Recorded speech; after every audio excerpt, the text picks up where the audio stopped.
All right. Good morning, brothers and sisters. Here we go. We're going to finish up chapter 22 from verse 11 through 18. But we're going to skip the descendants portion of it, of Abraham's brother Nahor. But anyway, at this point, already Abraham had tied up his son Isaac and laid him on the altar.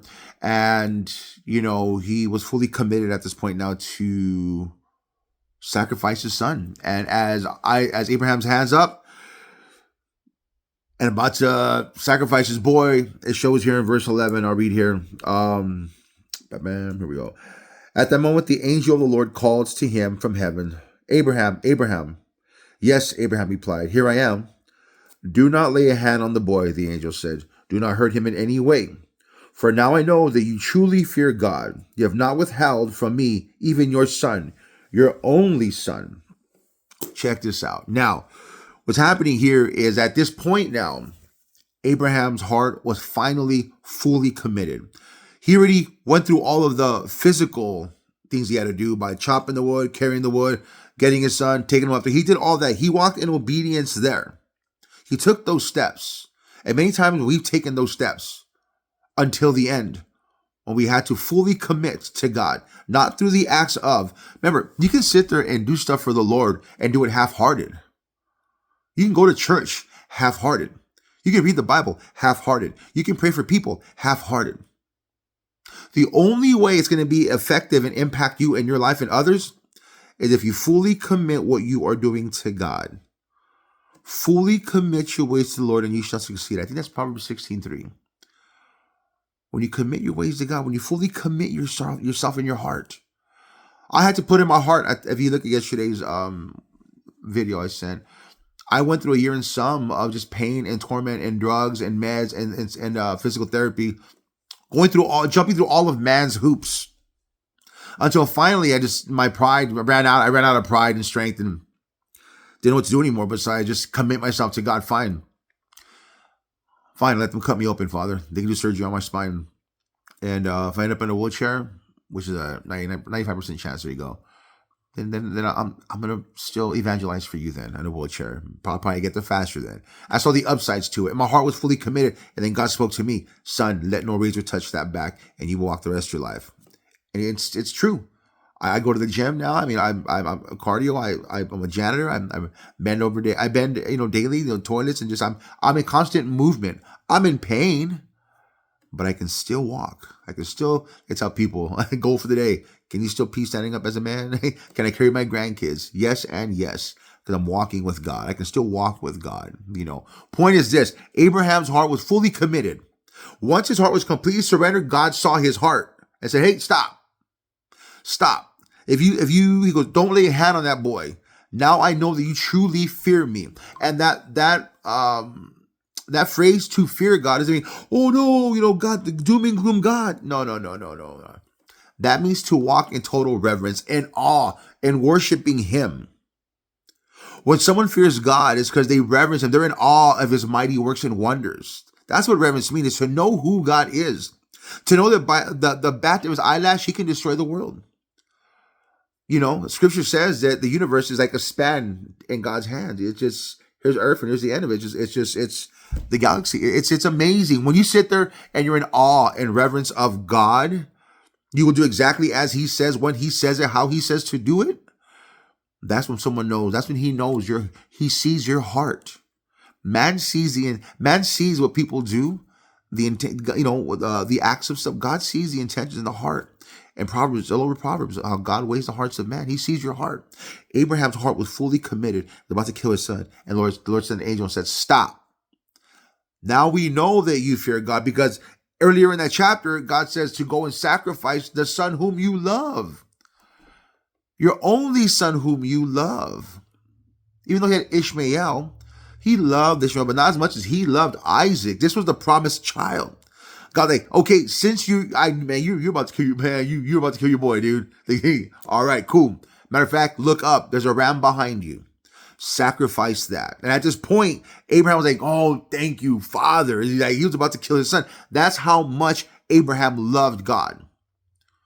Was willing to kill his son as a sacrificial burnt offering. his heart was that committed to God. They would wipe out the bloodline of himself. Just like, that was heavy on me this morning, just thinking about, my family and how committed to God am I. But anyway, so at this point, on Mount Moriah, Abraham, when he makes a sacrifice, he names that place, he calls that place the Lord will provide, which means Jehovah Jireh, which is Yahweh Jireh. And it's said through theologians and historians that is where Abraham was about to sacrifice Isaac, was the same vicinity where Jesus was sacrificed on the cross, nailed to the cross. So it's the story goes. I don't know. I wasn't there. I'm not an archaeologist, and I don't know that much. But it's just aligns with that. My point is this: now that his heart was completely right with God, and God saw, okay, I've already tested in the beginning your faith step by step when you left your parents' home. I've tested your desire to worship me, your desire to follow me. I've tested your courage to go get back. You went through certain wars with your 318 men, so you've been courageous, and I saw your ups and downs, and then I gave you the promised covenant, and then you kind of messed that one up and try to take it into your own hands and have a son on your own. It's like, no, we wiped that clean. But now look at, I'm testing you one last time. I gave you what I told you I was going to give you. I fulfilled my portion of promise. I said, hey, I'm going to give you a son. This will be the descendants of blah, blah, blah, blah, blah. And then I told you to sacrifice the one thing I gave you. And you did in obedience. Abraham was close to 100 years old, been walking with God from, I don't know, probably his mid-30s. 50, 70 some years. Just, my point is this: his heart was fully committed. And God blessed him. Now, here's how it ministers to me. There are many things that I see in life where I'm just like, Lord, what do I do? Lord, I can fix this. Lord, I can fix that. Or Father, you can fix this. And God's just like, stop. I've already told you what to do, David. Remain steadfast. Work out your own salvation with fear and trembling. You're no longer doing this. That I, God, the creator of all things, the one who knows the end of everyone's life. From beginning to end, I know what I'm doing. He's like, just surrender it all to me. You no longer have the authority of this person or that person, but you have authority as an individual, as a son of God. Walk in your authority. Walk in what is my authority that God's given me, and to fulfill my ministry in him. And it's just like, that's new for me. But in order to do that, I got to sacrifice my family. I'm willing to lay them all down on the altar and walk away. Metaphorically, not like literally.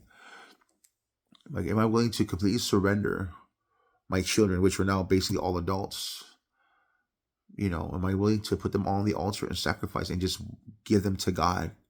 And as a father, I've learned something when they were young. As a father, to not get in the way of the Father. Trust him, trust the process. Do not lean on my own understanding. Trust in the Lord, Yahweh Elohim. Trust in him through Jesus. Trust that he will do what he said he's going to do, because God has told me he's about to do some things. He never gave a timeline, like in Abraham. He never gave a timeline. Meanwhile, he's been testing my faith, testing my heart. And I'm realizing now the things I got to do it wholeheartedly. Do not get excited when I see a glimpse of something good or great, the possibility of something great happening, or a glimpse of something good happening. Just trust the process and trust the Lord. And this morning I see as he has laid his son down at the altar and surrendered completely to God, the angel stops him and says, hey, because it was in your heart to do these things, God's going to bless you. Because it was in your heart to do these things and obey God, God is going to bless him. God didn't want Abraham's son. He didn't need the sacrifice. He wanted Abraham's submission, is what he wanted. God doesn't need my family. No, he wants my submission to him, even if it means walking away from the known world that I live in. I ruined my marriage through alcohol and drugs for about 2.5 decades, walking with God off and on, and came into a divorce, which she was justified. And then I sobered up and started living my life. And then the Lord brought my ex-wife back into my life, and things changed a bit. And I saw hope for a moment, for a glimpse. I saw the kids kind of getting back together, and God allowed me to regain somewhat position, love, and authority within my children's life again, who are now adults. But now I'm seeing just certain things go sideways. And I'm like, Lord, I want to fix it. He's like, no, it's not your job to fix it. They're all accountable for their walks. Everyone involved is like, like you just remain steadfast. Remain wholeheartedly submitted to me, son. And I will do what I promised I said I would. Brothers and sisters, if there's something going on in your life and you're scared, that's cool. Be scared. That's all right. But submit. You know what I'm saying? Submit wholeheartedly. Don't fake the funk. Don't do nothing half-hearted. Don't half donkey. Don't half ASS nothing. We just let go and let God. Trust the process. Stay in the Word. Stay saturated. Whether it's worship, whether it is fellowship, whether it is in the Word. The only way you're going to be able to remain steadfast is to be saturated with the things of God, not the things of the world. Wholeheartedly surrender what you love the most in this world at the altar of God. Give it to Him and watch what He does, brothers and sisters. Hey, peace be with you. May the joy of the Lord be your strength. I love you all.